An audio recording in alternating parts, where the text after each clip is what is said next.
लवथवती विक्राळा ब्रह्मांडी माळा विषय कंठकाळा त्रिनेत्री ज्वाळा लावण्य सुंदर मस्तकी भाळा ते दुनिया जळ निर्मळ वाहे झुळझुळा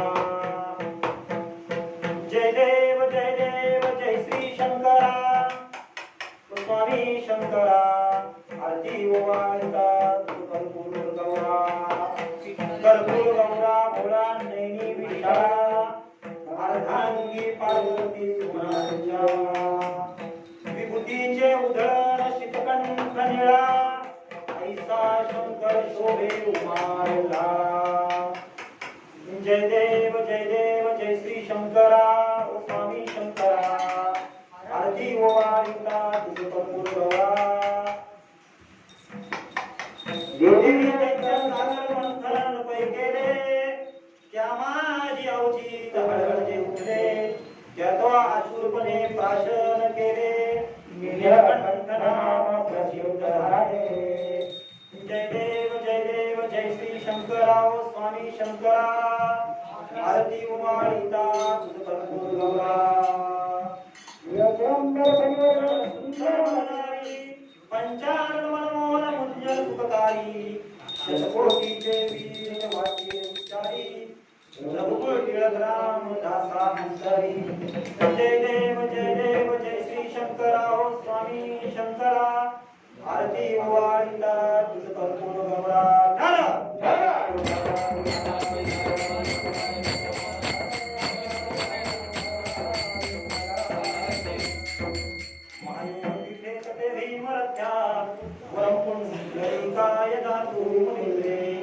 समागत कृष्णं तमानं लबंधं परब्रह्मलिंगं भजे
कथेचा विस्तार बाबाजी सद्गुरु दास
मी कला दुसरी काहीच नेणे बोलतो वचने अति भाविका तुमचा अनुग्रह लाभलो पवन झालो चराचरी एका जनार्दनी तुमचा दास एका जनार्दनी तुमचा दास त्याची सुवारियास तुमचा अनुग्रह लाभलो पवन झालो चराचरी मस्तक हे वाया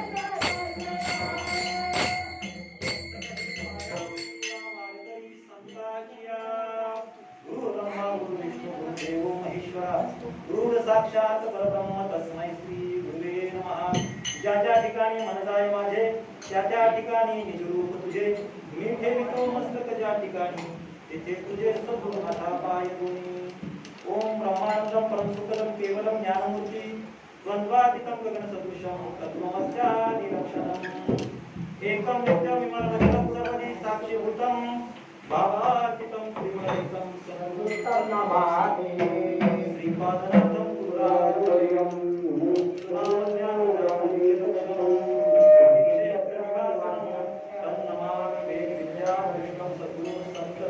समर्थ श्रीपाद समर्थ रामदास आत्मरूप गणेश स्मरण होय सकळ विद्येचे अधिकरण हेची वंदोन श्री चरण श्री सद्गुरुचे आता माझ्या भावा अंतराय देवा आले भागाचे करी दूर माझे मन एक राखावे बांधून आले भागाचे करी तुका म्हणे वाटे आता नको घेऊ ते फाटे आले भागाचे करी जे नाम उच्चारितो वचन ऐका कमलापती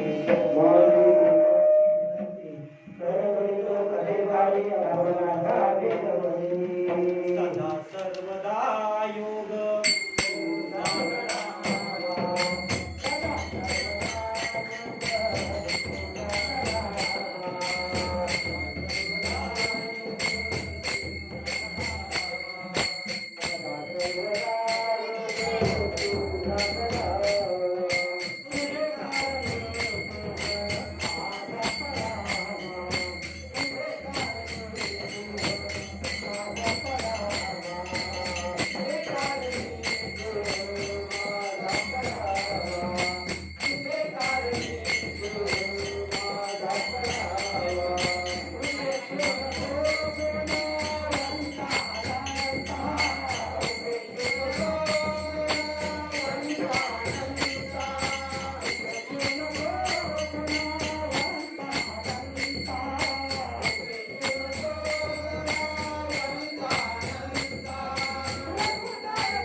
लावण्य सुंदर मस्तकी भाळा तेथून या जल निर्मळ जय देव जय श्री शंकर हो स्वामी शंकरा आरती ओवाळता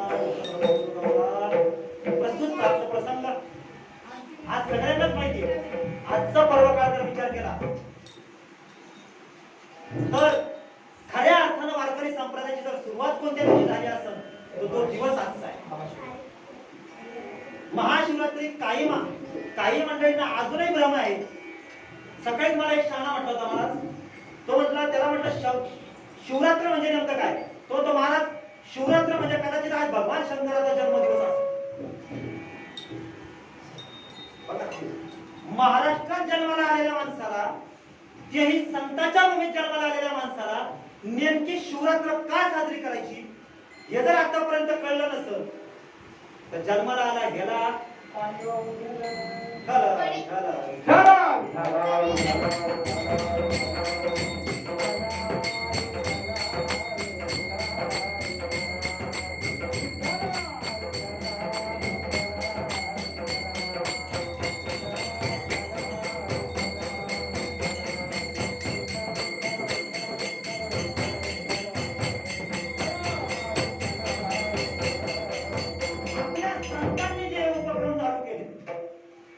संतांनी ज्या गोष्टीचा हे उपक्रम चालू केले, कमीत कमी आपण महाराष्ट्रात जन्माला आल्यानंतर तरी ते उपक्रम समजून गेले. कोणताही उपक्रम असू द्या, संतांनी टाइमपास म्हणून सुरुवात नाही केली. याच्या मागे काहीतरी भूमिका असावी किंवा काहीतरी संतांची भूमिका असेल म्हणून हा उपक्रम चालू केला. आणि आज प्रत्येक ठिकाणी जर आपण पाहिलं तर पहा ना, आदिनाथ गुरु सकळ सिद्धांचा, मच्छिंद्र दयाचा, या अभंग सगळ्या ठिकाणी आज घेतले जातील. हे अभंग आज सर्रास सगळ्या महाराष्ट्रात घेतले जातील. पण शेवटच्या वेळेचा विचार कोणी केलाय बघा. त्या हरिपाठामध्ये बघा तुम्ही हे प्रमाण घेतलं, आदिनाथ गुरु सकळ सिद्धांचा, मच्छिंद्र दयाचा मुख्य शिष्य, मच्छिंद्राने बोध गोरक्षा शिकेला, गोरक्ष ओळला गहिनी प्रसादे निवृत्ती दातार, ज्ञान देवे सार चौधरी. या अभंगातून माऊली ज्ञानोबा काय सांगत असतात की ते म्हणतात की बाबा रे, भगवान शंकराच्या पासून, भगवान शंभू पासून पार्वती मातेच्या योगानं जे नामरूपी तत्व कोणाला मिळालं, सगळ्यांना तो कथाभाग माहिती. आपण दरवर्षी कीर्तन मागच्या वर्षी म्हणतो सांगितलं असेल. मच्छीचं रूप धारण करून मच्छीच्या पोटामध्ये असताना मच्छिंद्रनाथाने तो विषय ऐकला आणि त्या नामाची प्राप्ती मच्छिंद्रनाथाला झाली. आता एवढा सगळा कथाभाग सांगत बसत नाही, कारण आपला विषय आरतीचा आहे. पण एक शिवरात्र म्हणजे काय एवढं सांगून जातो आणि अभंगाच्या मूळ चरणाकडे येतो. मच्छीच्या पोटामध्ये असताना मच्छिंद्रनाथाने तो विषय किंवा ते नाम समजून घेतलं. परंतु मला 12 वर्ष झालं, 12 वर्ष त्या मच्छिंद्रनाथाने त्या नामाच्या बळावरती साधना केली. पण सद्गुरूची सोय, सद्गुरू वाचून साधकाला कणभर सुद्धा वाटचाल करता येत नाही. आणि 12 वर्षाला मच्छिंद्रनाथ नुसताच नागपुड्या माहित फोडत होता. सगळी रीत तुमच्या नामाची माहित होती, कशा रीतीने घ्यायचं हे सुद्धा माहिती होतं. पण फलित झालं, शेवटी पुढे जावं लागलं. बद्रिकाश्रमी जाऊन दत्त प्रभूंकडून तो अनुग्रह घ्यावा लागला. आणि अनुग्रह घेतल्यानंतर मग तो अनुग्रह मच्छिंद्राने बोध गोरक्षाशी केला. तोच अनुग्रह, तेच नाम गोरक्षनाथापर्यंत दिलं. गोरक्षनाथाला पुढे खेळता खेळता गैरनाथाची निर्मिती झाली. सगळ्यांना तो कथाभागी माहितीये. त्या कणकेच्या पुतळ्यातून, त्या मातीच्या पुतळ्यातून गैरनाथाची निर्मिती झाली आणि गैरनाथाच्या निर्मिती झाल्यानंतर गैरनाथावरती त्या अनुग्रहाचा परिणाम झाला. आणि सर्व नवही, आपण त्याला म्हणतो नऊ नाथांनी आपापलं कार्य आटोपून घेतलं. 8ही नाथ आपलं कार्य संपुष्टात आल्यानंतर आपल्या निज धर्माला निघून गेले. एकटे गैरीनाथ त्या ठिकाणी कुठे ते त्र्यंबकेश्वरला आपलं काय टोकलं नाव,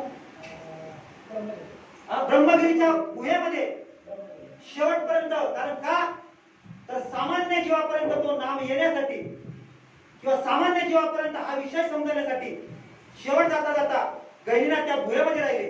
आणि गैरीनाथांच्या नंतर निवृत्तीनाथांच्या योगानं ज्ञानोबा अभंगाच्या शेवटच्या चरणात म्हणतात की ज्ञानदेवे सार चौधरी.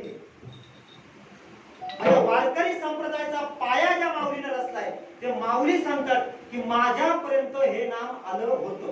पुढं पुढं गेलं, कुठं कुठं गेलं. अरे भाग्यवान मंडळी आपण की आपण संत श्रीपादवांच्या सर्कल मध्ये आलो.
तो दिवस आहे आजचा दिवस आणि तीच परंपरा आपल्याला काही मंडळीकडे आलेली आहे.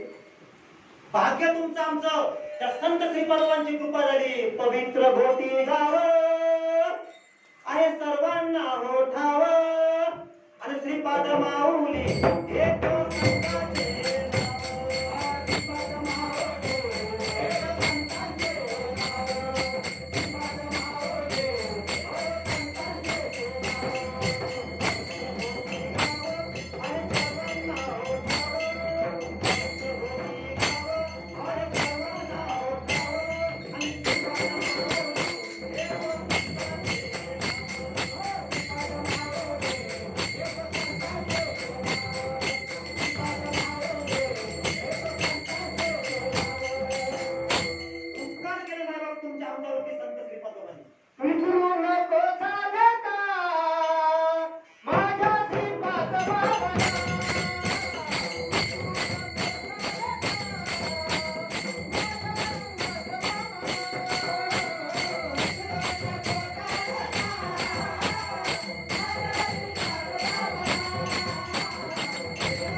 तंतोतंत भगवान महादेव बाबांनी पार्वती मातेच्या कानात जसं सांगितलं होतं, अगदी तंतोतंत तीच परंपरा तुमच्या आमच्यापर्यंत पोहोचली.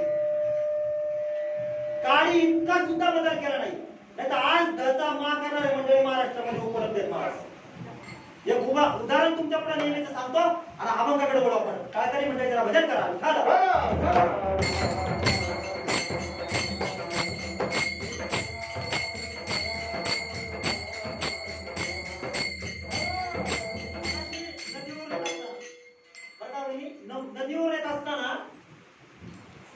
आडवाचं एवढं किडूक इथं मध्ये आडवं गेलो आणि आडवं गेल्यानंतर मी या माणसाला सांगितलं, या माणसाला म्हटलं संध्याकाळी आपलं परत त्याच रस्त्यात जायचंय, जरा सावकाश जा, लक्ष ठेवा, बॅटरी लावा मोबाईलच्या.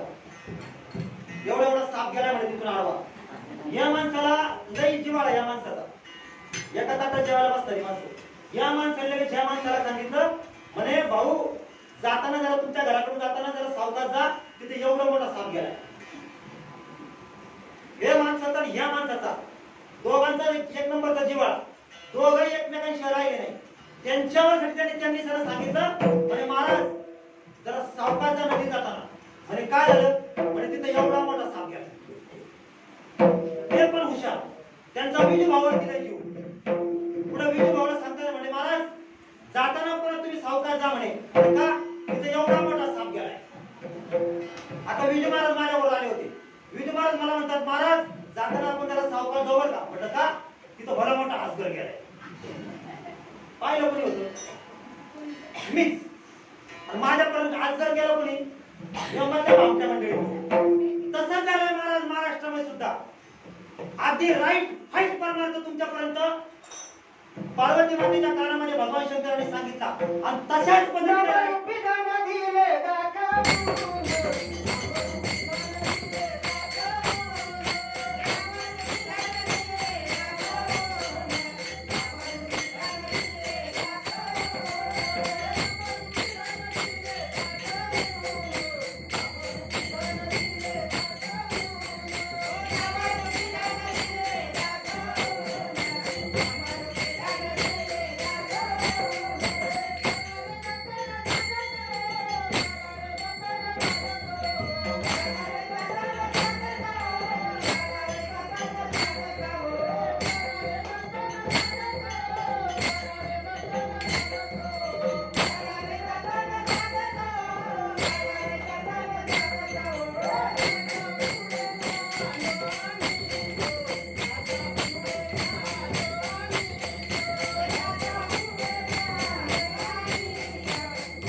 मुक्ताबाई सांगते ज्ञानोबरांना किंवा ज्ञानोबरा मुक्ताबाई सांगत होता मुक्ते याच्या पुढे ज्ञान सांगती ते पाखंड.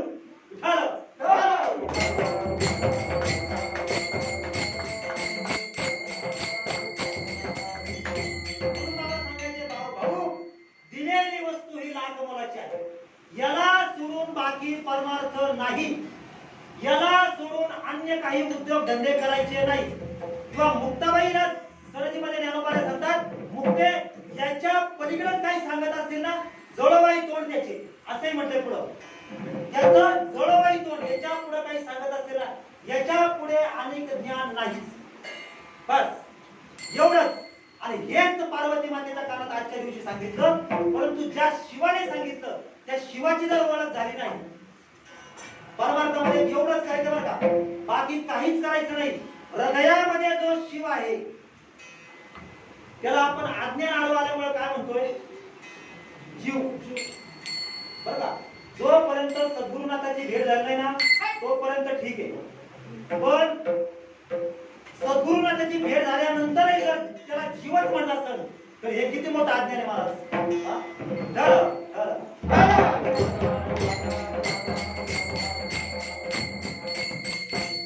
म्हणून वयाने जनाला श्रेष्ठ मंडळी समोर बसले. वयाने जनाला श्रेष्ठ मंडळी माझ्या आजूबाजूला आहे.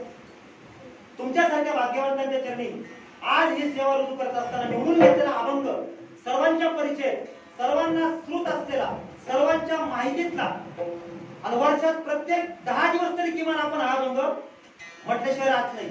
पण अनुभव शून्य.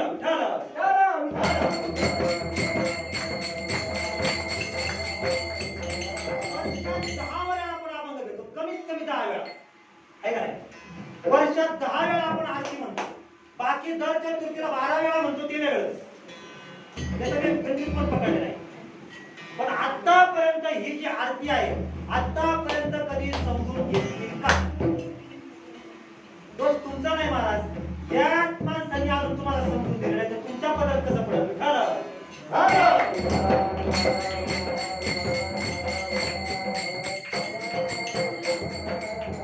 भगवान पांडुरंग परमात्मा नामदेवरायांना सांगत असतात, नामा अरे सकाळी उठल्यावर काकडा जरी म्हणत असतील माझ्या पुढं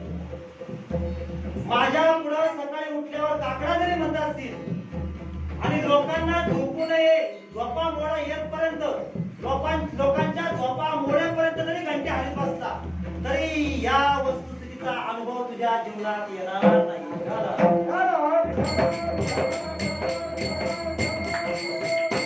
समजून देणाऱ्याने आतापर्यंत हा विषय समजून दिला आणि समजून घेणाऱ्याने समजून घेतला, म्हणून ही विसंगती निर्माण झाली. आता समजून देणाऱ्याचं काम हे कसलंय? समजून देण्याचं काम आहे. ऐकणारे मंडळी बाबा सांगायचे सोन्याहून पिवळे, ऐकणाऱ्या मंडळीचा दोष नाही. किंवा आमचे धनराज बाबा सांगत असतात की ऐकणाऱ्या मंडळी दोष सगळा इथल्यांचा आहे. इथल्याने सांगायचं बैल गावं, ऐकणाऱ्याने म्हणायचं त्याला म्हणायला.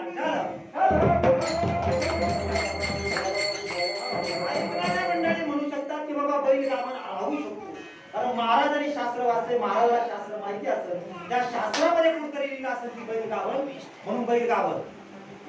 पण कधी आम्ही सारासार बुद्धीने त्या गोष्टीचा विचार केला नाही. आणि आज हा जो निवडून घेतलेला अभंग सर्वांच्या परिचयाचा, कोणाचा अभंग आहे हा? विशेषत्वाने सांगायचं झालं तर समर्थ रामदास स्वामींचा अभंग आहे. पण रामदास स्वामींचा अभंग जर आहे तर रामदास स्वामींनी सुद्धा त्या गोष्टीचा अंगीकार केला असेल का नसेल महाराज? आज केलाच होता नक्कीच. तुम्हाला अल्पच त्यांचा परिचय सांगतो. टाळकरी म्हणजे जरा भजन करा.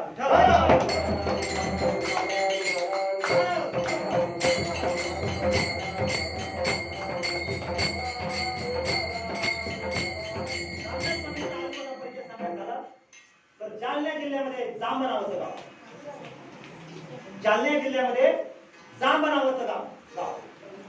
सूर्याजी ठोसर आणि राणूबाई ठोसर आई वडिलांची नाव, आणि त्या आई वडिलांच्या पोटी दाम्पत्य जन्माला आलेले हे 2 नंबरचं दाम्पत्य थोरले बंधू गंगाधर पंत आणि धाकटे बंधू किंवा धाकटा दाम्पत्य म्हणजे नारायण स्वामी किंवा रामदास स्वामी. लहानपणापासून रामदास स्वामींना किंवा नारायणाला कुस्तीचा शौक होता किंवा कुस्तीचा छंद होता, आणि कुस्तीचा छंद असल्यानं घरामध्ये अनादी काळची संतांची परंपरा होती महाराज. चांगलं जर त्यांचं चरित्र वाचलं, मला असं वाटतं बैठक मंडळी खूप मंडळी या ठिकाणी असते, चांगल्या पद्धतीने रामदास स्वामींचं चरित्र जर वाचलं तर रामदास स्वामींच्या जीवनामध्ये सुद्धा अनुग्रह झालेला आहे. रामदास स्वामींना सुद्धा नामाचा अनुग्रह झालेला आहे. कोणाच्या मार्फत झाला? कारण रामदास स्वामींच्या घरामध्ये सूर्याजी पंत ठोसरांकडे ही गुरु परंपरा होती. अल्पशा अवधीमध्ये सूर्याजी पंत ठोसरांचं निधन झालं. पुढे तोच ठेवा गंगाधर पंतांकडे आला, कारण ज्येष्ठ पुत्र असल्या कारणानं गंगाधर पंतांकडे तो ठेवा आला. परंतु काही दुर्दैवाची बाब म्हणून गंगाधर पंतांकडून रामदास स्वामींना किंवा नारायणाला हा अनुग्रह करता आला नाही. ही दुर्दैवाची गोष्ट. परंतु महाराज भारत भ्रमण करत असताना सहज रामदास स्वामींचं श्रीनगर असेल, बद्री केदारनाथ असेल, या ठिकाणी भारत भ्रमण करत असताना पंजाब मध्ये जाण्याचा योग आला.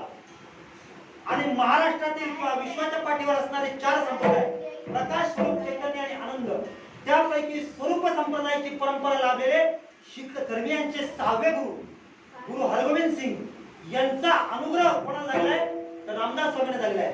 म्हणजे रामदास स्वामींच्या जीवनात सुद्धा नामाचा अनुग्रह झाला, हे नाकारता येणं झालं.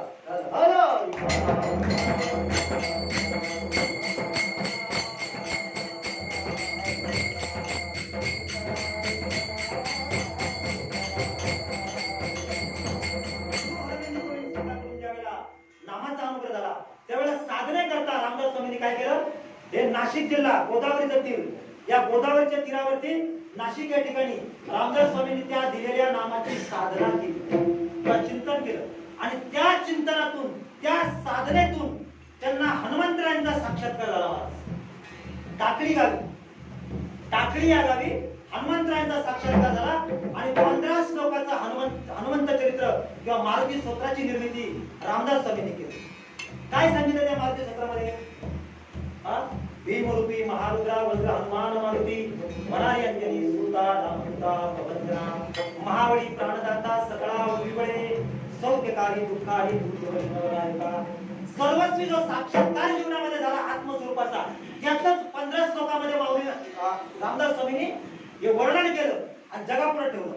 पुढे कालांतराने ज्या वेळेला बोधाच्या स्थितीवरती आरूढ झाल्यानंतर प्रबोधाच्या स्थितीवर आरूढ झाल्यानंतर रामदास स्वामींनी उरलेली साधना जी आहे ती रायगडाच्या पायथ्याशी शिवतर या ठिकाणी केली आणि शिवतर या ठिकाणी नामाची साधना करत असता त्यांनी आपल्या शिष्याकडून कल्याण स्वामी यांच्याकडून नामाची साधना करून घेतली आणि हे करत असताना छत्रपती शंभूराजांना शिवराजांना या स्वराज्य निर्मितीमध्ये सुद्धा त्यांनी हातभार लावला.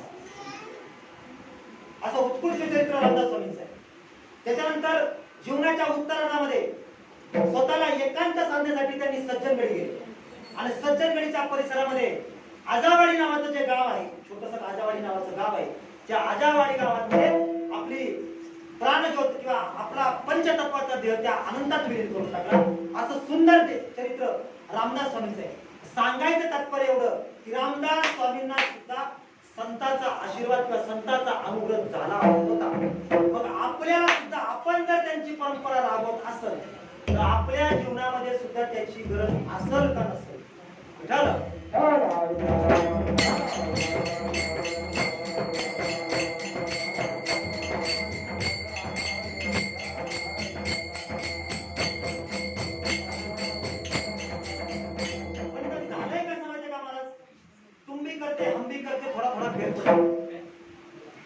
एक सांप्रदायिक द्वैत इथं आडवं येते महाराज. एक सांप्रदायिक द्वैत कुठेतरी आडवं येतं. त्याच्यामुळे आम्ही या विचाराला जात नाही. या मंडळींना आम्ही विचारत नाही. कशासाठी? अरे सांप्रदायिक द्वैताचा जर विचार केला ना तर माऊली महाराष्ट्र कुठल्या संप्रदायाचे? प्रकाश संप्रदायाचे.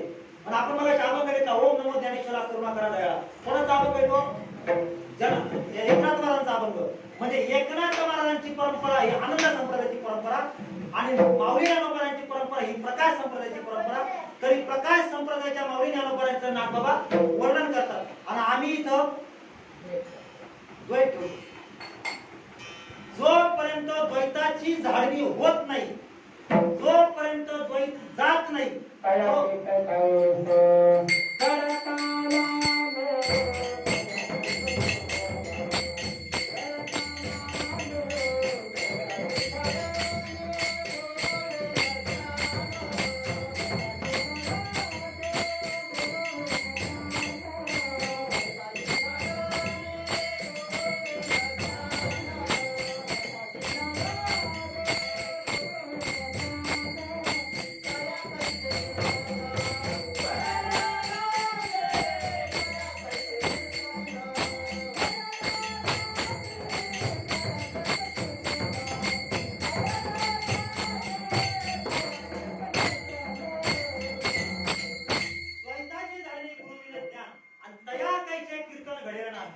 घडूच शकत नाही, भक्ती होऊ शकत नाही. देव तिकडं आणि आम्ही इकडं यांचं वेगळंच आहे. यांचा आणि आमचा द्वैत भाव आहे. यांच्यात आणि आमच्यात ताळमेळ नाही. असं ज्या ठिकाणी व्यवहार चालतो त्या ठिकाणी भक्ती घडू शकत नाही महाराज. भक्ती जर घडायची असेल तर एकरूप होणं गरजेचं आहे. जीवनामध्ये एकरूप होणं गरजेचं आहे. आणि जोपर्यंत एकरूपता साधत नाही तोपर्यंत जीवनामध्ये भक्ती अनुभवाला येऊ सुद्धा शकत नाही. एक साधं उदाहरण तुमच्या पुढे मानतो. टाळकरी म्हणजे जरा भजन करा.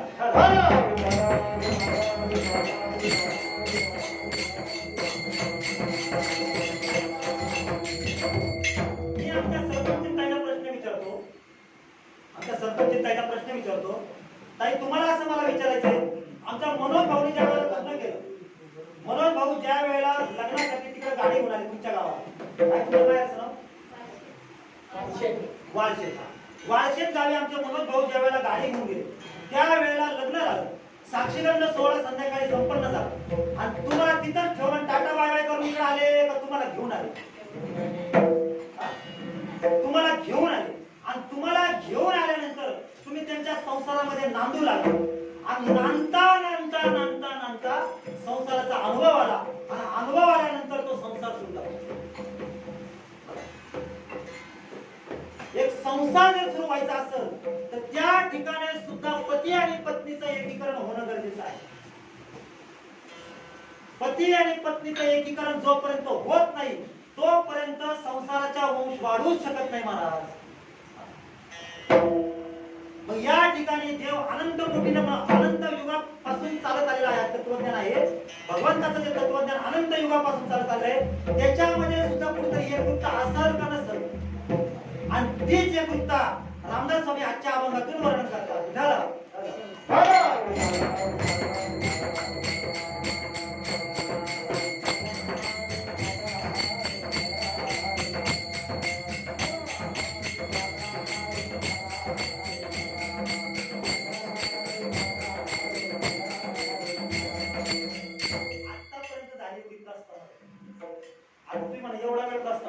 आता इथून पुढे खऱ्या अर्थाने कीर्तनाला सुरुवात झाली.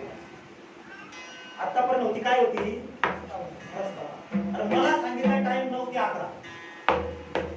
मला कदाचित असं मी समजू शकतो सकाळच्या 11. त्यामुळं जरा तुम्ही सावध बसा.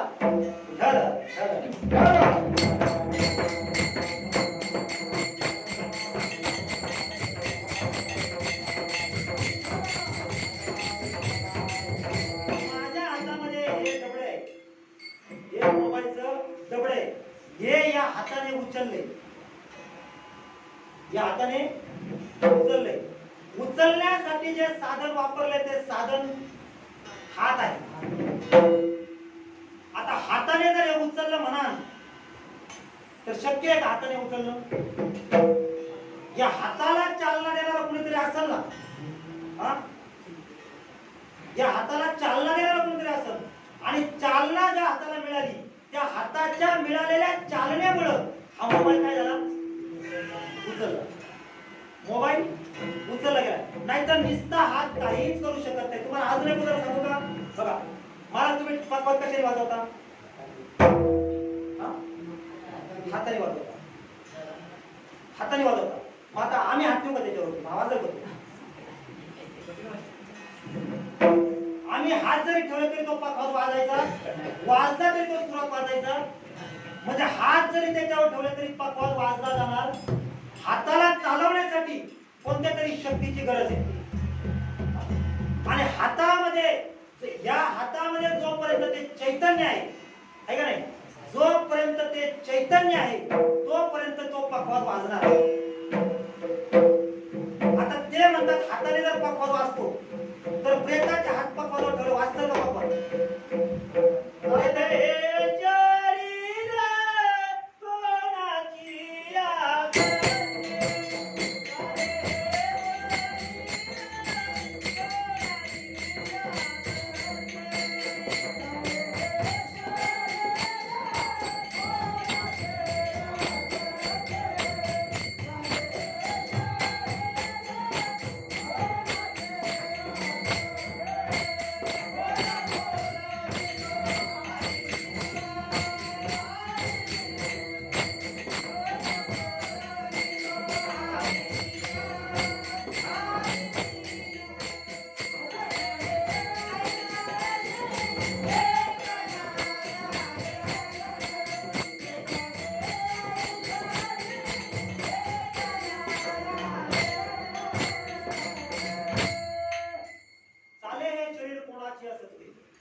देखमी ऐकवी एक नारायण आणि तयाचे भजन. लोकांनी उलट ऐकलं मला, तयाचे भजन करू नको, तयाचे भजन करू नको. आपला मुद्दा चालला होता, हा पकवान वाजायचा असेल तर त्याला जिवंत माणसाची गरज आहे. पहिला मुद्दा, प्रेताचे हात त्याला चालणार म्हणजे ज्या मनुष्याच्या शरीरामध्ये चैतन्य कार्य करते त्याच्याच हाताने हा पकवान वाजवू शकतो, अन्य कोणाच्या हाताने वाजवू शकत म्हणजे पखवाज वाजण्यासाठी गरज हाताची का हातामध्ये असणाऱ्या चैतन्याची? हाताची. नुसती हातांची गरज, ज्या हातामध्ये चैतन्य आहे त्या हाताची गरज आहे पखवाज वाजण्याची. तेच चैतन्य म्हणजे हा शिव आहे. आता नुसतं चैतन्य जरी असेल तरी पखवाज वाजल का महाराज? आता सगळ्यांच्या अंगात चैतन्य महाराज, सगळ्यांनी पखवाज हात ठरवलं तर वाजल का? तर त्या चैतन्याला चालना देणारी कोणतरी आहे महाराज. त्या चैतन्याला चालना देणारी जी चेतना आहे ती आदिशक्ती पार्वती माता आहे. या चैतन्य रूपी शरीरामध्ये त्या चैतन्याला, कारण जे चैतन्य जरी असत तरी कार्य करू शकत. मग सांगितलं मोबाईल उचलायचा म्हटलं तर जिवंत माणसाची गरज आहे. ज्याच्या अंगामध्ये चैतन्य आहे तो हा मोबाईल उचलू शकतो. परंतु मोबाईल उचलण्यासाठी त्या चैतन्याला जी चालना देते, ती चैतन्याला चालना देणारी शक्ती म्हणजे कोण आहे? तर ती पार्वती माता आहे. आलं लक्षात? आणि आतापर्यंत ती पार्वती माता आणि ते चैतन्य कुठं राहतात महाराज? या देहामध्ये राहतात. या देहाला सामान्य समजतो. आम्ही म्हणतो भगवान शंकराचं मंदिर कुठं कुठं असतं? शिवालयाकडं, स्मशानात. आहे खरं आहे का? तुमच्याकडे भगवान शंकराचं मंदिर कुठे आहे? महादेव बाबाचं स्मशानात आहे का नाही? स्मशानामध्ये महादेव बाबा कोणाचं राखण करताय? कोणच जपलं? कारण मला 9 ते 11 टायमिंग आहे. मी बघा सांगितलं कदाचित तुझ्या सकाळपर्यंत सोडणार आहे. तुम्ही बोलले तर कीर्तन टाइम असतं, नाही जाऊ द्या सकाळपर्यंत. मलाही काय कंटाळा यायचा.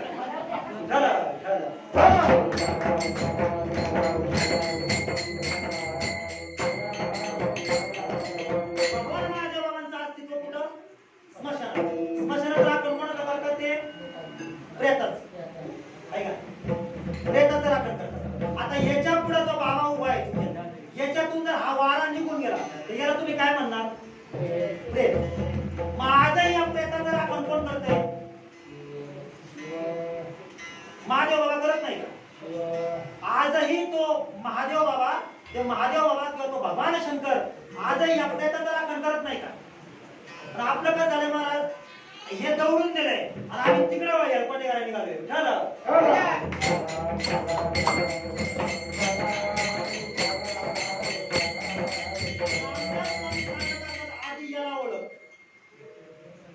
आधी याला ओळख किंवा ज्ञानोबा ज्ञानेश्वरीत म्हणतात येण्याची शरीरे.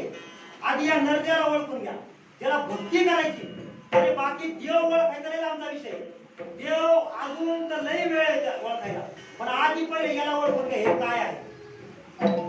आणि ज्या याच्यामध्ये आत्मरूप चैतन्य नांदतोय किंवा आत्मरूप शिव नांदतोय आणि त्याच्या समवेत ही चेतना रूपी शक्ती आहे, त्याचा अर्थ हे काय आहे? हे काय आहे? हे शिवालय नाही का? हे शिवालय नाही का? ही चालती बोलती शिवालय नाही का? ही चालती बोलती शिवालय आज शिवालयात जातात महाराज. ते दगडापुढे डोकं आपटायला काय मिळणार तिथं? आतापर्यंतचा महाराष्ट्राचा भारताचा इतिहास आहे. सर्व विचारवंतांनी सांगितलं भारतामध्ये जो परमार्थ चालतो किंवा भारतामध्ये जेवढी देवभोळी माणसं असतील तेवढी जगाच्या पाठीवर कुठंच नाही. जाणून भक्ती करणारी माणसं नाहीच. जाणून भक्ती करणाऱ्या माणसांची संख्या जास्त आहे, कमी आहे. आणि अजाणतेपणाने भक्ती करणाऱ्या माणसांचा भूत आला महाराज. जोपर्यंत तुम्ही याला जाणत नाही तोपर्यंत तिथं जाणं व्यर्थ आहे. नामदेवराय सुद्धा भगवान पांडुरंगाच्या सानिध्यामध्ये राहतो. पाषाणाची मूर्ती होती. कशाची मूर्ती होती? पाषाणाची मूर्ती होती. पण नामदेवरायांचा भाव इतका थोर की नामदेवरायांच्या भावासाठी पाषाणातून सुद्धा देवाला प्रकट व्हावं लागलं. म्हणजे ज्ञानोत्तर भक्ती अगोदर नामदेवरायांनी जाणून घेतली. पण आपण काय करतोय? ज्ञानोत्तर भक्ती करायला जातोय आणि ज्ञानपूर्व काहीच नाही. ज्ञानपूर्व काहीच नाही. काय तुझं शिक्षण किती झालं? 12. डायरेक्ट 12वीच्या वर्गात बसलात जाऊन तुम्ही का बालवाडीतून 12वी केली? बालवाडीतून ताईने 12वी केली. जोपर्यंत बालवाडी होत नाही तोपर्यंत 12वी होत डायरेक्ट 12वी मध्ये जाता येत नाही. कारण 12वी मध्ये बालवाडी मध्ये पहिलं काय शिकवलं जातं? अंक ओळख शिकवली जाते. आणि जोपर्यंत अंक, आता कीर्तन थोडं समजायचं नाही बरं, पण जर लक्ष देऊन ऐकलं ना तर आशय नक्की समजून जाईल. आरती आज समजूनच देणार तुम्हाला. जोपर्यंत बालवाडीमध्ये अंक ओळख होत नाही तोपर्यंत 12वीची अक्षर समजू शकत नाही. त्याच नाही जोपर्यंत ध्याचं शिवालय समजत नाही तिथं जाऊन किती जरी लोक आपटली तरी व्यर्थ. म्हणून रामदास स्वामी सांगत असतात की हे सुंदर असं देवालय शिवालय या ठिकाणी बनवले आणि प्रत्येक संतांनी या शिवालयाला वर्णन केले. आपले गाडगे बाबा म्हणत असतात, काळी मुडीचा पिंजरा केला आत राघो वैसरीला. किंवा कबीर महाराज सांगतात, इस बंगले को 10 दरवाजे बीच में पवन का खंबा. कबीर महाराज या शरीराला बंगला म्हणतात. बंगला को बनाया रे अंदर नारायण ठेला.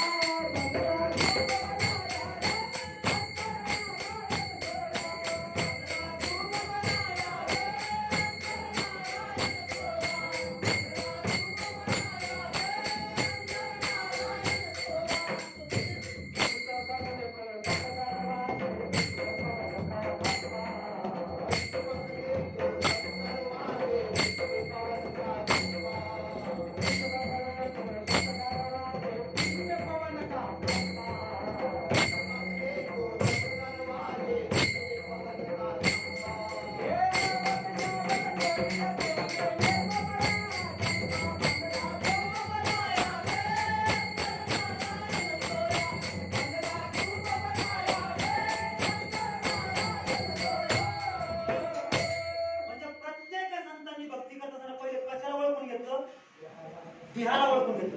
जोपर्यंत तुम्ही ध्यानाला ओळखत नाही तोपर्यंत भक्तीची वाटचाल करू शकत नाही महाराज.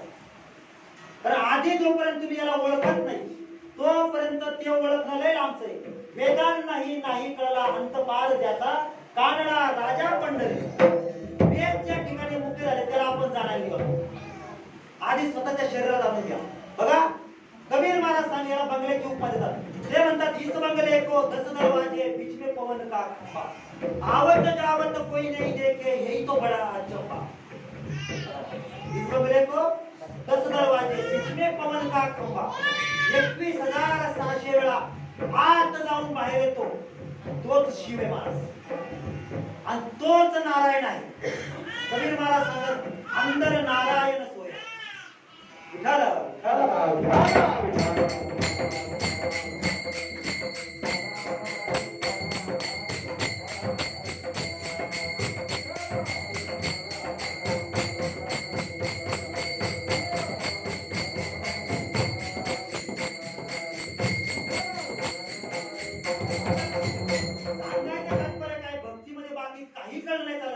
पण नरदेहाचं महत्व जर कळलं, नरदेह काय आहे हे जरी कळलं, आमच्या नागबाबा सांगतात काय नरदेहाचे साधने सच्चिदानंद पदवी घेणे एवढा अधिकार नारायण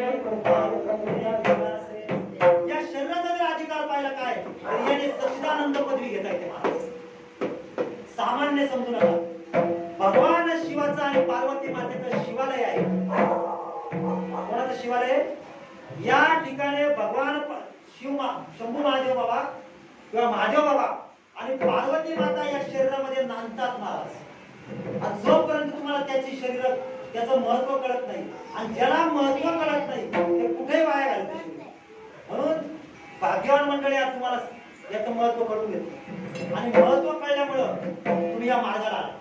बघा रामदास स्वामी सांगत असतात आरतीच्या पहिल्या चरणामध्ये ते म्हणत असतात की बाबा रे, भगवान शिवाला जाणण्यापूर्वी आधी या शरीराला जे शिवालय म्हटलेलं त्यांनी या शिवालयाला जाणून घे. त्या अभंगाच्या पहिल्या चरणात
आतापर्यंत आम्ही इतक्या वेळा आरती म्हटली, पण या पहिल्या चरणामध्ये पुढे शिवालयाचं वर्णन मला दिसलं नाही.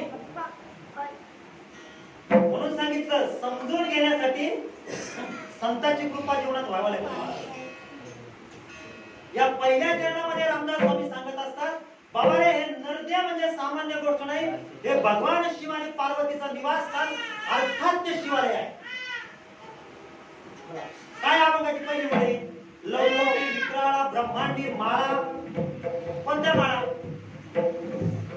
आम्ही आतापर्यंत ह्या माळा समजतो, हा माळा नाही, हा माळा नाही, कारण हा माळा पुढे आल्या.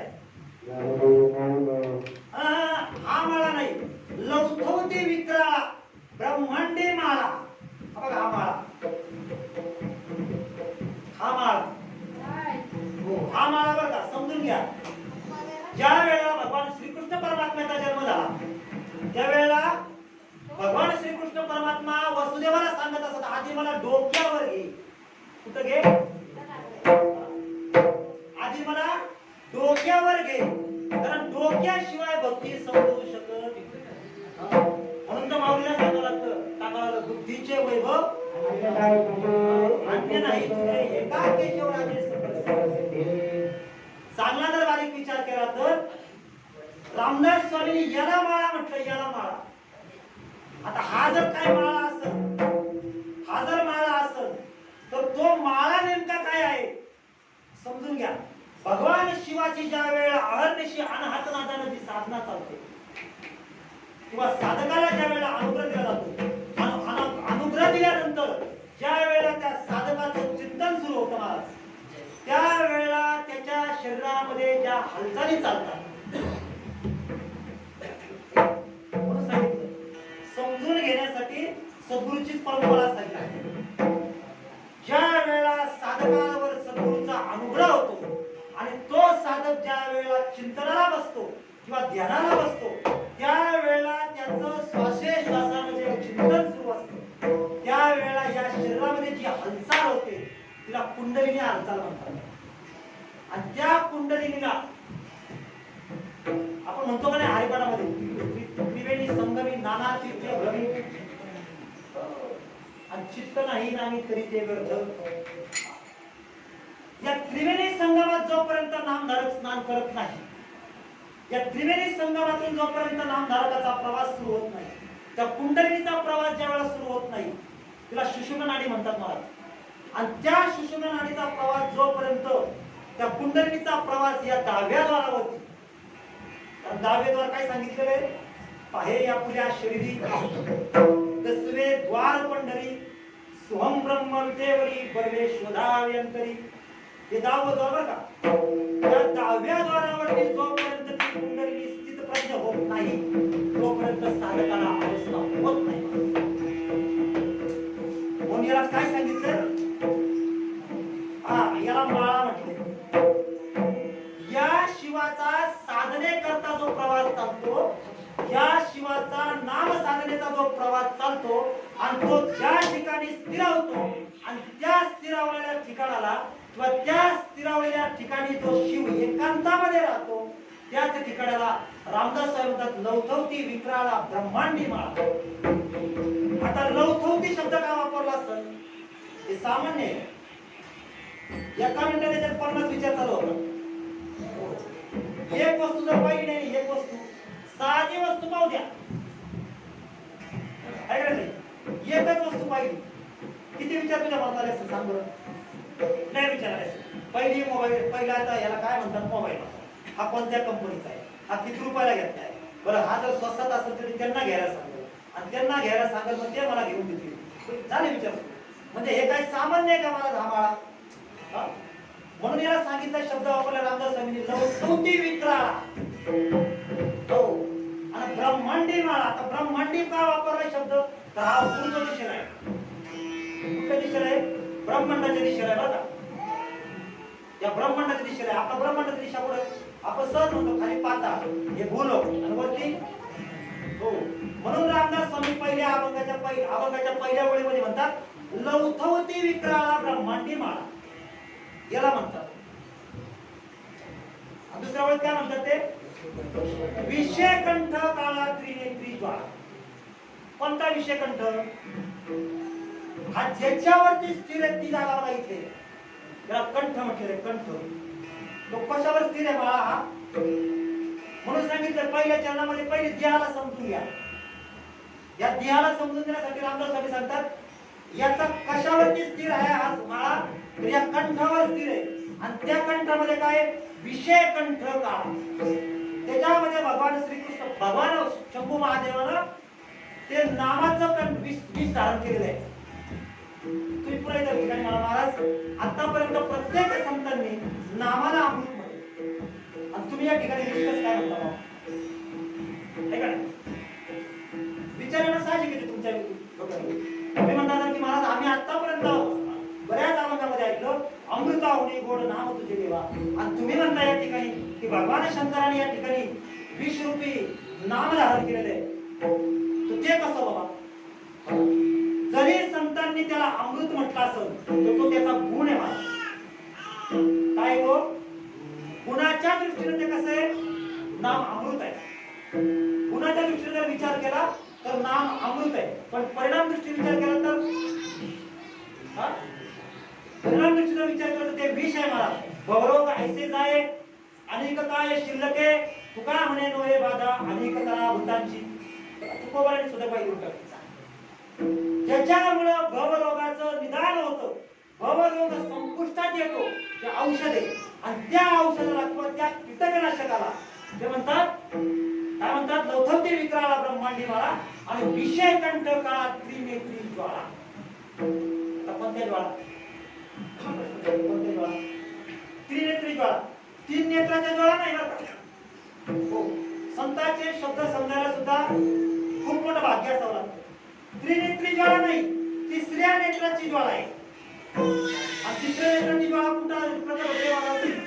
चांगला जर वाली विचार केला तर आपण म्हणतो त्याला काय म्हणतो? भगवान शंकराला त्रिनेत्र आहे का नाही? त्याला तिसरा नेत्र पुढे आहे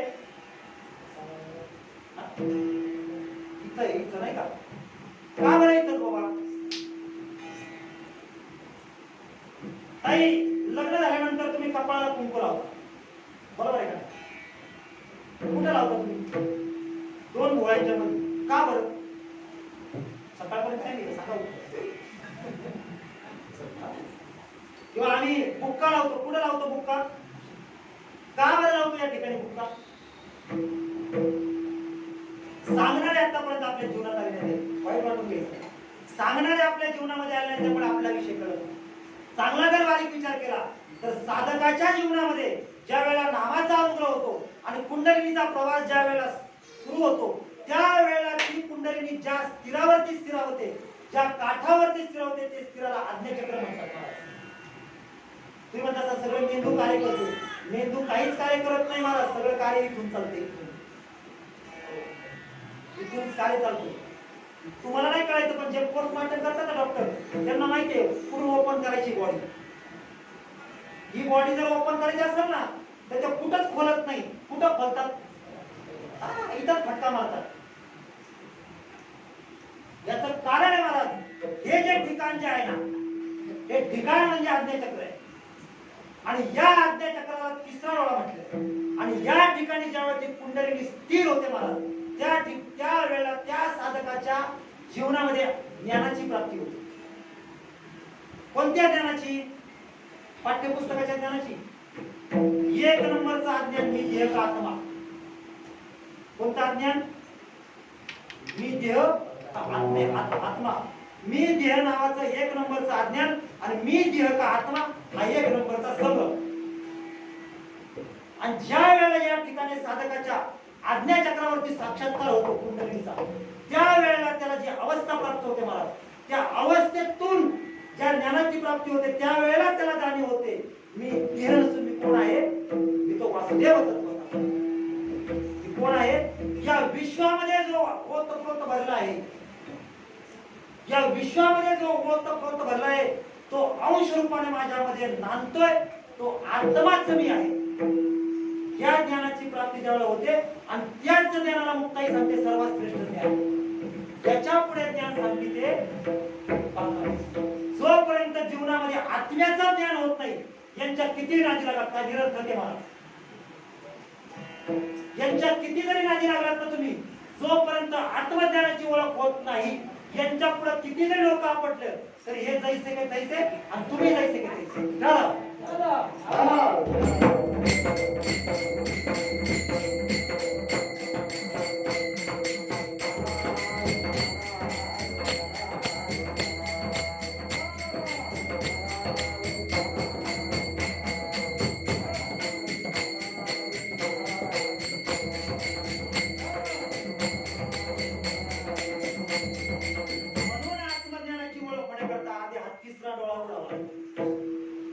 आणि असं म्हटलं जातं भगवान शंकराने ज्या वेळेला तिसरा डोळा उघडेल त्यावेळेला काय होईल?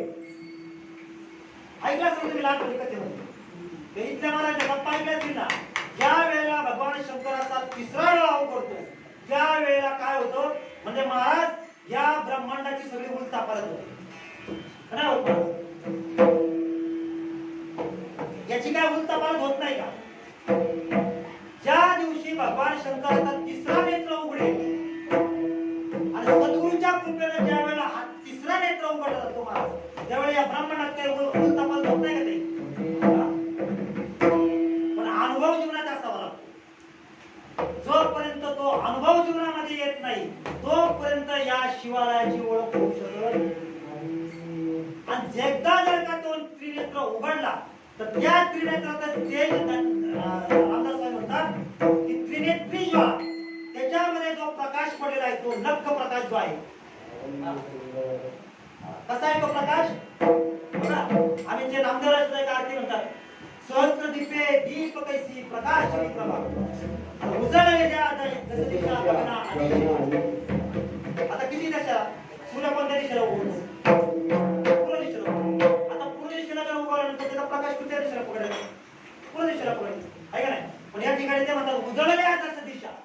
आता कोणत्या 10 दिशा? थोडंसं अवघड विषय बरं का, पण चित्ताचा अनुसंधान जर असेल ना तर नक्कीच हा विषय समजेल. आज मुद्दामच या ठिकाणी विचार केला होता, थोड्या अवघड विषयावर बोलायचं. झालं झालं.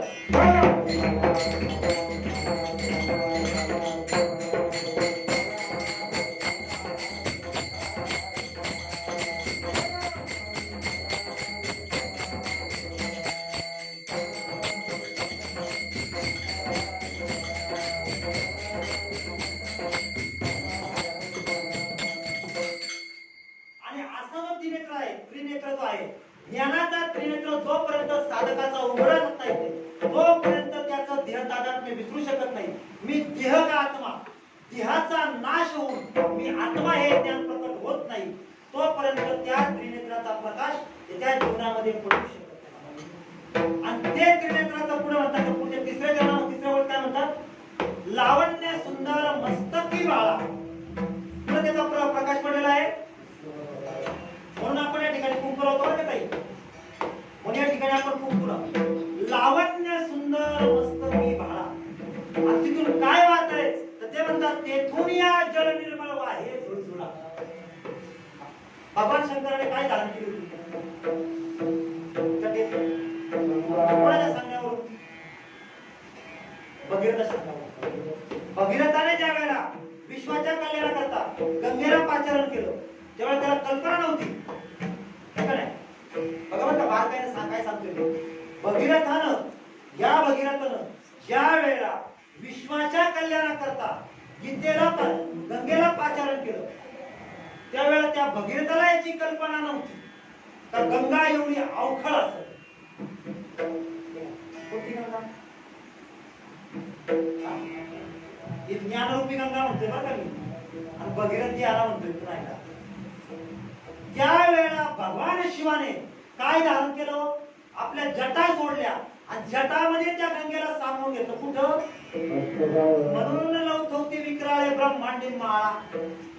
आता लक्षात आलं. आणि या ठिकाणी भगवान शंकराने त्याला धारण केलं आणि तिथून आल्यानंतर त्यावेळेला त्या विश्वाच्या कल्याणाकरता त्या गंगेने काय केलं? त्या विश्वाला सुखद केलं, त्या विश्वाला हरित केलं, त्या विश्वाला सुखद अनुभव दिला. तसं जोपर्यंत साधकाच्या जीवनामध्ये ती ज्ञानाची गंगा येत नाही आणि ती ज्ञानाची गंगा सद्गुरूच्या कृपेने नित्य वाहत नाही तोपर्यंत साधकाच्या या देहामध्ये सुद्धा हिरवळ येऊ शकत नाही. आणि त्याच्याकरता जीवनामध्ये सद्गुरूची कृपा असते.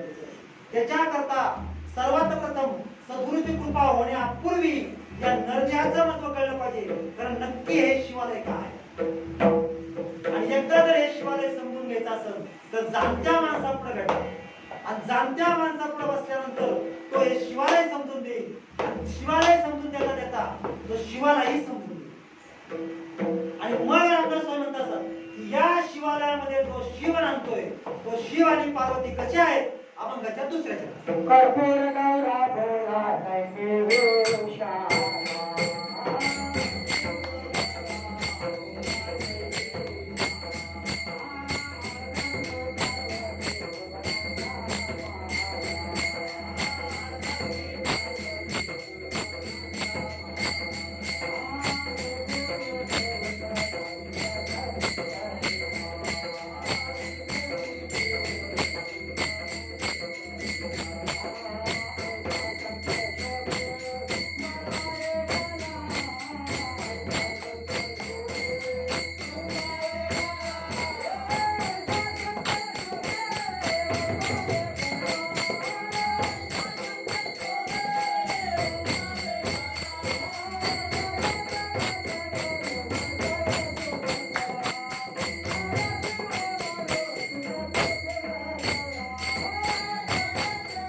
कर्पूर गौरा भोला नैवेशा अर्धांगी पार्वती सुमनांच्या आणि विभूतीचे उजळ शीतकंठाला आणि ऐसा शंकर शोभे घुमावेला. कसा आहे तो म्हणतात भरपूर गवळा म्हणजे कापडासारखा कसा आहे शुद्ध आणि स्फटिकासारखा निर्मळ आहे. आता आत्मा कसा आहे जाणलंच नाही तर कापडा काय जाणत्या माणसापुढे आतापर्यंत कधी बसलोच नाही तर आत्मा कसा आहे आम्हाला कसा अनुभव येणार बघा. परंतु ज्यांनी अनुभव घेतला ते सांगतात त्याला कुठल्याही प्रकारची बाधा होत नाही. तुम्ही जे जे काही ध्याने कर्म करा ते कर्म आपण नेहमी गाण्यात म्हणतो ना ते प्रल्हाद शिंदेचं गाणं काय देह जे जे करीते काही आणि आत्मा भोगतो नंतर पण तोपर्यंत आत्म्याला त्याची काही बाधा होत नाही. जे देहाचं भोगणं आहे ते आत्म्याला पुढे भोगावं लागतं आणि हे शरीर धारण करावी लागते. वास्तवात जर पाहिला तर तो आत्मा कसा आहे तर ते म्हणतात तो आत्मा ज्याला कुठल्याही प्रकारची बाधा होत नाही त्याला कुठल्याही प्रकारचं पाप पुण्य शिकू शकत नाही. जे जे काही व्यापार चालतात या देहाचे या देहाच्या संदर्भाने चालतात ते मनाच्या संगतीत चालतात मनाच्या संगतीत चालतात. आणि मन कसं आहे विशेष सांगायला नको मन म्हणजे आमच्याकडे टांग्या खाली कुत्र चालणार कुत्र म्हणजे मन काय माणसाची देह चालवी अहंता. या मनाला जर कोणता रोग असेल तर तो अहंकाराचा रोग असतो आणि या अहंकाराचा रोग जडलेल्या मनाला या मनाला जडू शकतो पण आत्म्याला तो रोग जडू शकत. आत्मा शुद्धच आहे. आत्मा अनादी काळापासून शुद्ध आहे असे रामदास स्वामी म्हणत असतात. ते म्हणतात तो कसा आहे शिव कर्पूर गौरा भोळा नैनी विषा. पुन्हा भोळा शब्द वापरतात. भोळा शब्द का वापरतात तो कुठल्याच कर्मामध्ये तो करता नाही कुठल्याच कर्मामध्ये करता नाही. बघा रामदास शांतीब्रह्म एकनाथ महाराज भागवतामध्ये म्हणतात की सुख दुःखाची बाधकता आत्म्याशी कदा बाधेना. ते म्हणजे तुमचं सुख असो दुःख असो आत्म्यावर त्याचा काही फरक पडत आत्म्यावर त्याचा काही फरक पडत आणि आपण सहज म्हणतो त्याचा आत्मा दुःख होतो. आत्मा दुःख होत नसतो कोणाचा किंवा माणसं श्रद्धांजली वाचताना सहज म्हणतात त्याच्या आत्म्याला शांती मिळते. मला आतापर्यंत कोण नाही कळलं मला त्याच्या आत्म्याला शांती मिळत. अहो मुळातच शांत आहे त्याला अजून काही शांती मिळत. काय सुख दुःखाचा दाता या परी नवे गा विचारिता. शांतीब्रह्म एकनाथ महाराज म्हणतात काळ सुख दुःखाचा दाता या परी नवे गा विचारिता आणि सुख दुःखाची बाधकता आत्म्याशी कदा बाधेना. ते म्हणतात तुम्ही काही कर्म करा आत्म्याला त्याची काही संदर्भ नसतो परंतु जे देह भोगणार आहे त्या देहातून भोगत असताना वासना ज्या उत्पन्न होतात त्या वासनेतून तुम्हाला पुनर्जन्म मिळणार आहे. आत्म्याचं त्याच्याशी काही घेणं देणं जे जे काही देह करेल त्या देहातून उत्पन्न होणाऱ्या ज्या वासना आहेत, जसं हरणीचा पारस पाहिल्यानंतर त्या जळभरत राजाची वासना जागृत झाली आणि त्या वासनेच्या योगाने त्याला पुनर्जन्म मिळाला. वास्तविक त्याच्या आत्म्याचा त्याचा काही संबंध नाही. म्हणून या ठिकाणी आपलं म्हणतात कर्पूर गौरा गोळा नैनी विशाल. आणि कोणाच्या संगतीत आहे तो? अर्धांगी पार्वती सुमनांच्या.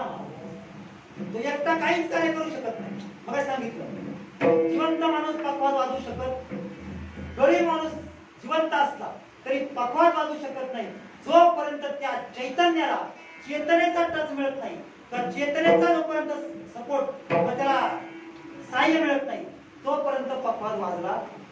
तसं जीवनामध्ये कोणतंही कार्य जर करायचं असेल तर नुसतं चैतन्य कार्य करू शकत नाही असं रामदास साहेब म्हणतात. कारण तो शिव जोपर्यंत कार्य करतो तो कोणाच्या संगतीत करतो तर त्याला अर्धांगी पार्वती सुमनांच्या. आणि तो कसा आहे तर ज्या वेळेला त्याला स्वस्वरूपाची जाणीव होते, त्या शिवाला नेमका मी कोण आहे, मी देह का आत्मा, मी जीव नसून मी शिव आहे असा ज्या वेळेला त्याला अनुभव जीवनामध्ये येतो त्यावेळेला त्याच्यामध्ये कुठल्याही प्रकारची आसक्ती राहत नाही, कुठल्याही प्रकारची संसाराची आसक्ती राहत नाही त्या जीवाला, कुठल्याही मायामोहाची आसक्ती राहत नाही. म्हणजे त्याच्यामध्ये निखळ वैराग्याची प्राप्ती होते. आणि निखळ वैराग्याचं उधळण करण्यासाठी या ठिकाणी ते म्हणतात विभूतीचे उधळण शीतकंठ निळा. आणि त्याचा कंठ कशाने निळा झालेला आहे तर मग सांगितलं भगवंताच्या नामाचा सतत ध्यास लागल्यामुळे त्याचा कंठ का झालाय विभूतीचे उधळण शीतकंठ निळा. आणि असा जो भगवान परमात्मा आहे, असा जो भगवान महादेव बाबा आहे तो पार्वती मातेला शोभून दिसतो असल्या ठिकाणी रामदास. एकदा जर काही या नरद्याची या शिवालयाची ओळख झाली तर याच्यामध्ये शिव काय कार्य करतो. एकदा हे कोणाचं शिव आहे म्हणून आहे माझं, म्हणून आहे शिवालय माझं आहे म्हणून बघा काय होईल सांगतो तुम्हाला काय होईल. कोटी ब्रह्मात्याकडे एकदा जर म्हणा नाही शिवालय माझं आहे कोट्यावधी ब्रह्मात्याकडे आणि एक ब्रह्मात्याकडे सांगू का शेकडो गायी मारल्याचं पाप आता म्हणा. आणि असा जो शिव आहे जो या ह्याचा मालक आहे, जो या शिवालयाचा मालक आहे, पण आपण त्याला विस्मृती झाली आणि आपण त्याच्याकडे पाठमोड झालो आणि त्याच्याकडे पाठमोड झालो आणि आपण पुढे कशाला पात्र झालो दुःखाला प्राप्त झालो. लक्षात घ्या. एकदा जर का माऊली म्हणून सांगतात एकदा जर का या शिवाची ओळख करून घेतली तर त्या ठिकाणी असणारं वैराग्य ज्या वेळेला उत्पन्न होतं त्यावेळेला त्या ठिकाणी वैराग्याची उत्पत्ती होते. आणि वैराग्यातून ज्या वेळेला मी आणि माझे या दोघांचा ज्या वेळेला ऱ्हास होतो त्यावेळेला त्या साधकाच्या जीवनामध्ये खऱ्या अर्थाने आनंदाची जर प्राप्ती करून घ्यायची असेल तर आधी या दोन गोष्टी टाकल्या पाहिजे. कोणत्या? मी आणि माझे.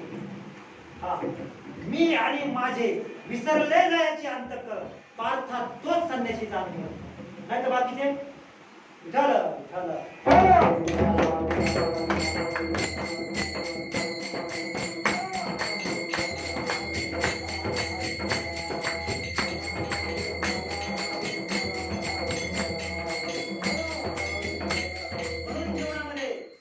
देहाचं परिवर्तन आत्म्यामध्ये व्हायचं असेल तर आधी देहाला ओळखलं पाहिजे हा पहिला मुद्दा.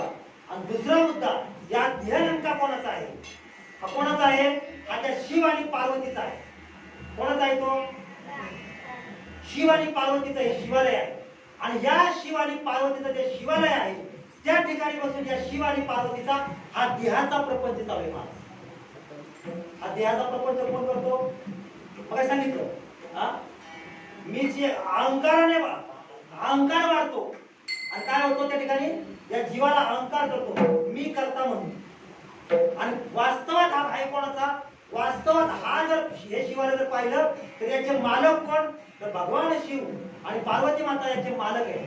म्हणजे आणि या देहावरती त्यांचाच व्यापार चालतो. मला तुम्ही म्हणा हे माझ्या कोण करतो हे कोणाला सांगतो तुम्हाला टाळकरी मध्ये जरा मजा करा.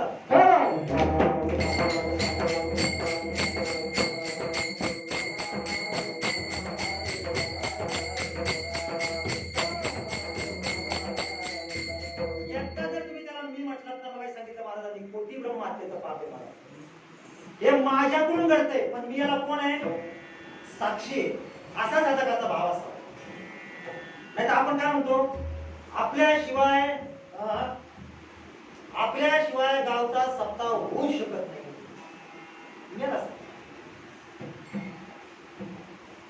मला सांगा, दादा तुम्ही इथे कामाला जाता, पुढं गोडा पगार कोणाला मिळतो? म्हणा तुम्हाला. हा पाठीमागून सांगता काय मला? हा मागच्याला मिळतो त्यांना. आपलं काय नाही मिळत आहे. चांगला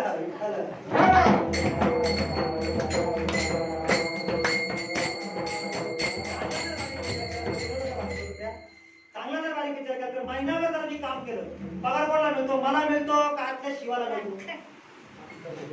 कोणाचा पगार येतो? चांगला जर बारीक विचार केला तर पगार द्यायचा आहे. महिनाभर जर मी काम केलं तर पगार कोणाचा? शिवाचा. मग आपला काय हात घालण्याचं कारण? आपल्या तिथं हात घालण्याचं कारणच नाही. म्हणतो तुका मला म्हणतात, तुका म्हणे आता उरलं उपकार आपण. कशासाठी? जाणीव झाली ना, सद्गुरूकडून ज्यावेळेला जाणीव झाली त्यावेळेला सद्गुरू तुकोबाला म्हणतात आता उरलो कोणापुरता? फक्त उपकारापुरता. आता आपण म्हणू शकत नाही आता उरलो उपकारापुरता. बरं का ताई, महिन्याचा शेवटचा दिवस होता आणि मी कामाला निघालो डबा घेऊन.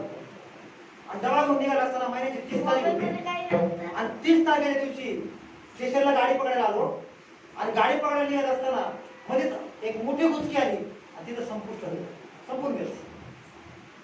जीव गेला माझा. जीव गेला तर घरच्यांना कळलं. घरच्यांनी सांगितलं म्हणे एक दिवस थांबण्यास काही बदल असतो. आज महिन्याची 30 तारीख, एक दिवस थांबल्यास ह्या महिन्याचा पगार मिळाला. पण म्हणे हरकत नाही, आजच्या ऐवजी आपण त्यांचा विधी पूजा करू. म्हणून त्यांनी उचललं आणि माझ्या कंपनीत मला नेलं आणि माझ्या कंपनीत ज्या खुर्चीत बसतो ना त्या खुर्चीत मला बसवलं. बसवल्यानंतर माझ्या टाइम ऑफिसर सांगितलं म्हणे मला सर असं करा, ते तुमच्याकडे काम करणारे भोर मारत आहेत ना, विवेक मारत भोर, त्यांचा आजच्या दिवसाचा काळा मांडा, हजेरी मांडते का ते? हजेरी बोलला त्याला आहे का मला आहे? शिवाय हजेरी. पण इथं काय चाललंय महाराज? माणसाची देह चालवी आहे.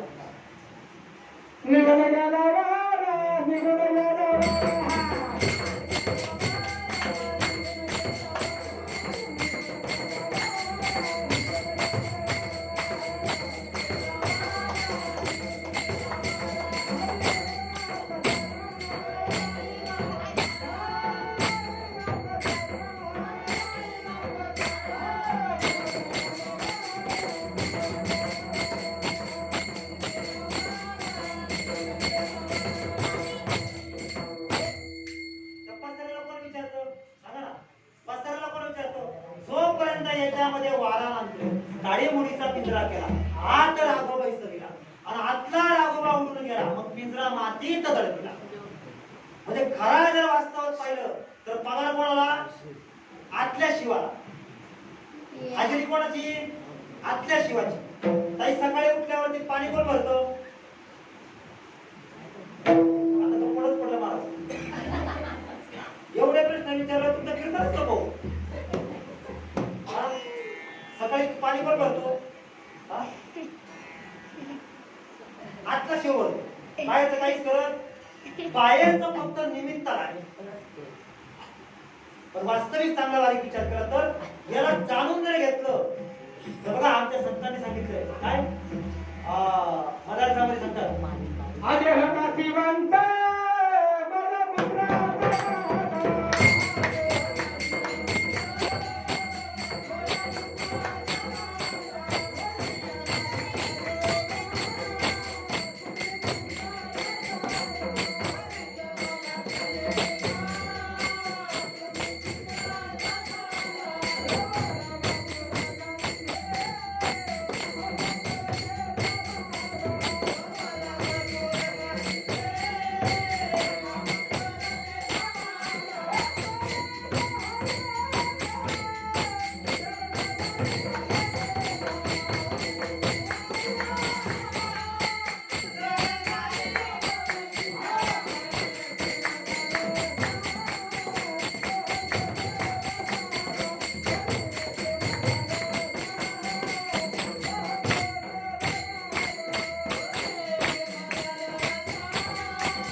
आणि नाशिवंत देव मळमूत्राचा बांधा वरी चर्म घातलेले तुम्ही कीटकाचा सांजा रव रव दुर्गंधी अमंगळतीचा बांधा.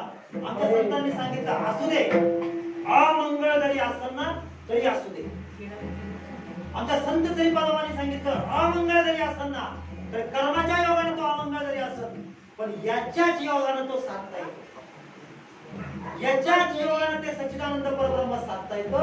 याच्याच योगाने याच शिवालयाच्या योगाने त्या शिवाची प्राप्ती करून घेता येते.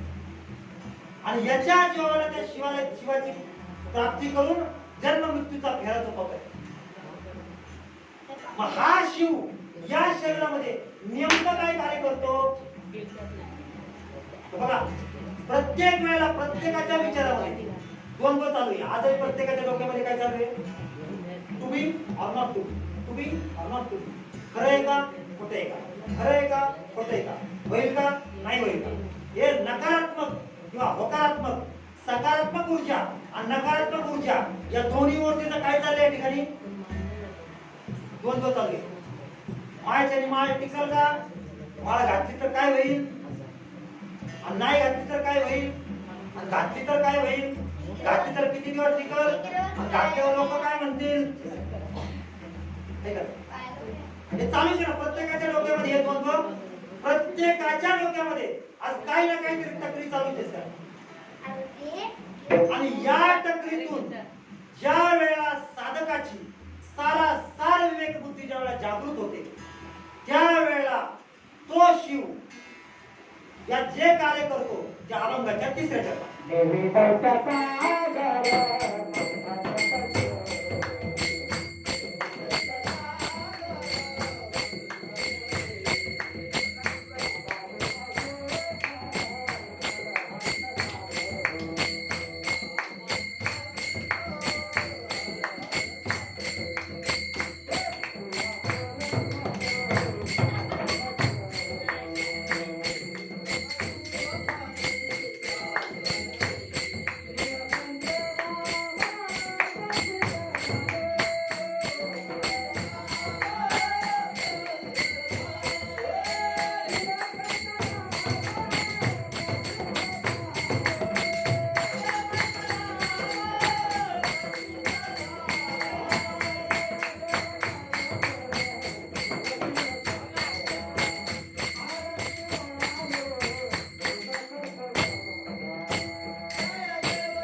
वहिनी साहेब यात तुम्हाला असं विचारतो तुम्ही तर जांभळे दिल्यामुळे मला विचारावं वाटतं. आजचा विषय थोडा कळण आहे मला माहिती आहे नक्कीच हा डोक्यावरून जाईल पण साधनेचा परिपाक जर आपल्या जवळ असेल तर नक्कीच तो विषय आपल्या समाजाशी राहणार. मला असं विचारायचं वहिनी तुम्हाला माणूस जन्माला येताना काय घेऊन विचारा प्रश्न सासूबाईला उत्तर द्यायला सून नाही. सासूबाईला विचारलं सुनबाई म्हणजे माणूस जन्माला येताना काहीच घेऊन येत आपल्या चांगली गोष्ट त्यांचं कीर्तनात लक्ष येतो. माणूस जन्माला येताना काहीच घेऊन येत असं तुमचं मत आहे. पण चांगलाच विचार केला ना तर माणूस जन्माला येताना भलं मोठं कबाडी घेऊन येतो. साधं कबाडी घेऊन येत नाही. आलं लक्षात. अनंत जन्म युगाचे अनंत जन्म आणि अनंत जन्माच्या अनंत वासना आणि अनंत वासनांचं ओझ तुमच्या डोक्यावर आहे. आणि अनंत वासनांचं ओझ या मनुष्य जीवाच्या डोक्यावर आहे. आणि त्या वासनांमध्ये जे द्वंद्व चाललंय घुसळण चालू आहे देवी दैत्य सागर मंथन पैकी आणि त्यामाजी अवचित जे हळहळ सुटली त्याच्यातून जे हळहळ उठलं त्याच्यामधून जो त्रिविध ताप उत्पन्न झाला त्या त्रिविध तापाला भगवान शिवाने साधनेच्या बळावरती जे प्राशन केलं आणि तुमचा जन्म मरणाचा खेळाच काय केलं ते तो आसुरपणे प्राशन केले असं रामदास स्वामी ठिकाणी.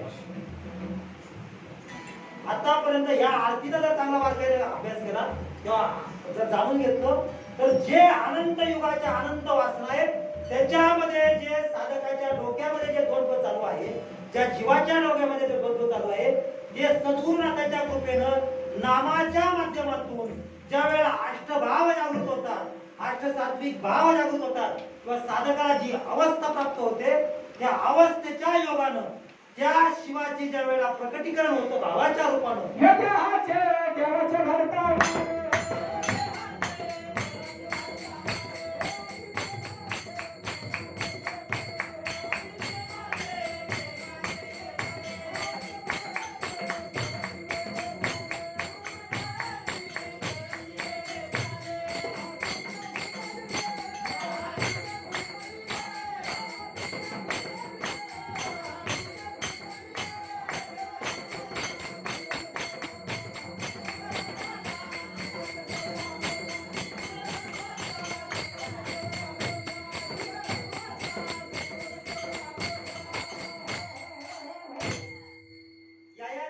देवाचे वर्ताव आहे, अंगी प्रेमाचे फेफडे.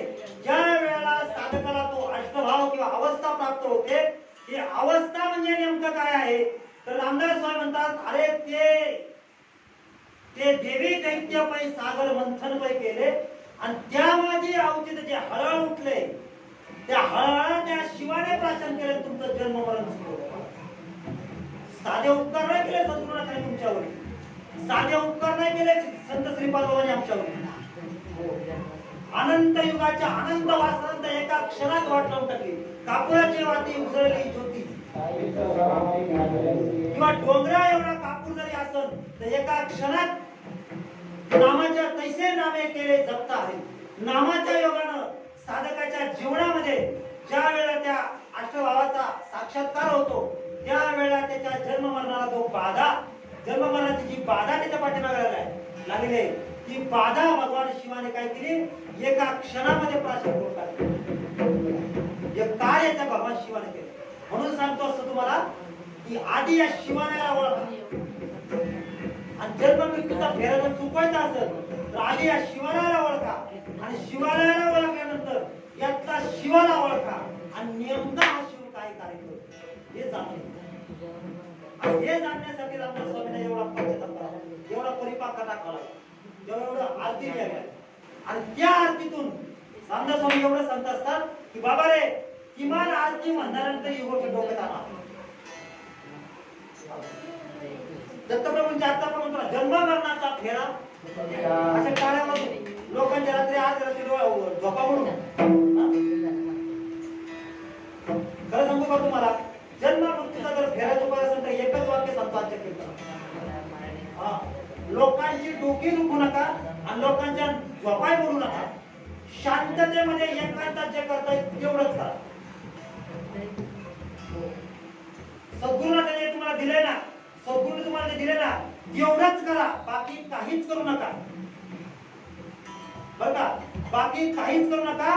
एवढं जरी केलं तरी जन्म मरणाचा फेरा निश्चित चुकल्याशिवाय राहत नाही. असं रामदास स्वामी म्हणतात की या देहामध्ये तो शिव काय करतो तर जन्म मृत्यूचा फेरा चुकवण्याचं कार्य करतो. आता आपल्याला जर जन्म मृत्यूचा फेरा चुकवायचा असेल तर एकदा सगळ्यांनी एक काम करा, आपले हात मोकळे करा आणि एकदा त्या शिवाचं मोठ्या प्रेमानं भजन करा.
मी या शिवालयाची ओळख करून घेतली आणि याच्यातला शिव जाणून घेतला आणि याच्यातला शिव जाणल्यानंतर त्या शिवाचं कार्य काय ते समजून घेतलं आणि त्या शिवाचं जे कार्य आहे त्या शिवाला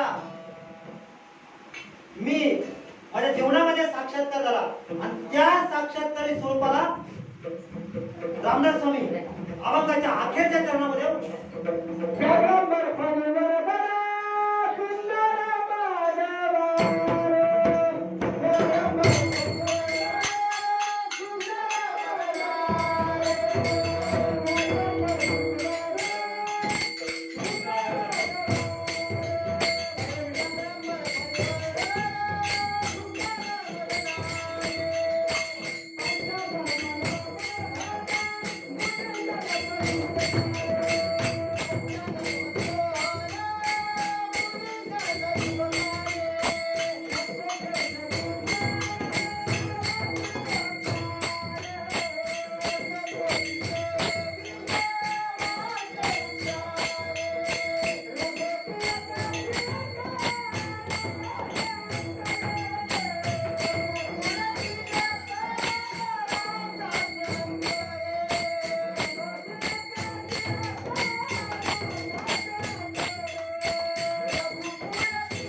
माधवा शिव कसा आहे तर ते म्हणतात बघा तो कसा आहे व्याघ्रांवर फणीवर सुंदर मदनारी नाही व्याघ्रांवर फणीवर जर सुंदर मदनारी पंचानन मनमोहन मुनिजन सुखकारी कसा आहे तो व्याघावरती स्वार आहे व्याघाच्या कातड्यावरती तो स्वार झालेला आहे आणि त्याच्यावरती विषारी नागाने कसा केलाय धडा धारण केलाय म्हणजे त्याने काय केलेलं आहे की त्याने विषाला सुद्धा पचवलेला आहे अनंत जन्माच्या अनंत वासना तो पचवून घेतलेला आहे आणि असा असणारा जो शिव आहे तो शिव रामदास स्वामी म्हणत असतात की तो मुनिजनांना सुखकारक आहे म्हणजे साधू संतांना तो सुखकारक आहे आणि असा जो शिव आहे त्याचं स्मरण मी नित्यरित्या माझ्या आराध्य दैवत प्रभू रामचंद्र सुद्धा हृदयामध्ये नेहमी करत असतात कारण आपण नेहमी म्हणतो हा काय तो अभंग आहे रामपुनीत से सदाशिव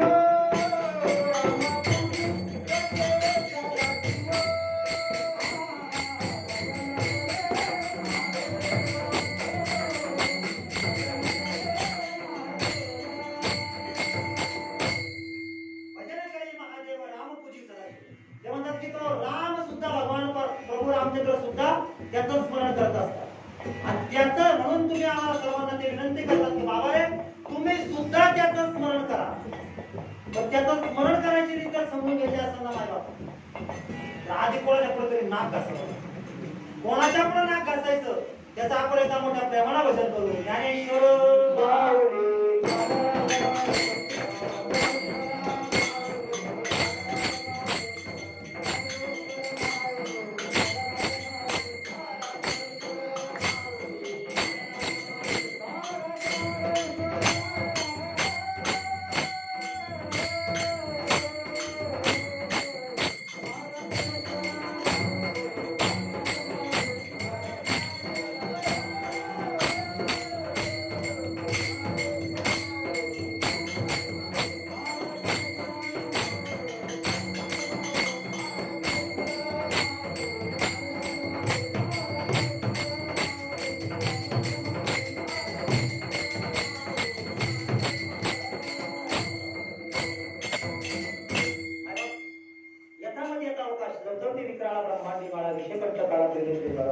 लावण्य सुंदर मस्तकी बाळा ते दुनिया जळणे मला आहे. या रामदास स्वामींच्या आरतीवरती यथामती यथा अवकाश वास्तविक चांगला जर बारीक विचार केला तर वेळ मिळाला फक्त 1.5 दिवस आहे का? तरी 1.5 दिवसामध्ये चिंतन मांडण्याचा मी यथामती यथा अवकाश वेळ मिळाला 1.5 तासाचा पण कार्यक्रम सांगितला 1.5 दिवस अगोदर.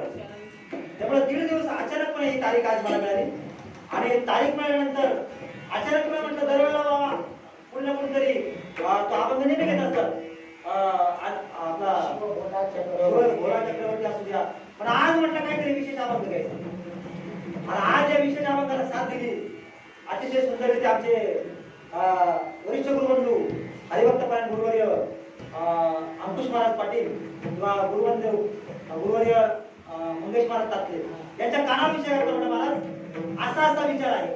त्यामुळे हरकत नाही मला फक्त 1.5 दिवसामध्ये ही तयारी झाली आणि यथामती यथा अवकाश तुमच्याकडे हा विचार मांडण्याचा प्रयत्न करा. हे मांडत असताना मान होईल एकल्याचा खेळ यासाठी जमवला हा सगळा वरिष्ठ माणसाला. त्यामुळे यांचे थोर आभार की यांनी मला या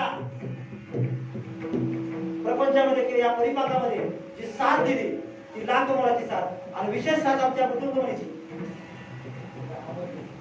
अमरभाऊ तिटे यांनी यथामती उत्कृष्ट मला साथ दिली आणि सर्वात विशेष आभार म्हणजे तुम्हाला सर्व कारण वक्ता न होई श्रोते जोपर्यंत माझा श्रोता नसेल तोपर्यंत वक्त्याला किंमत नाही.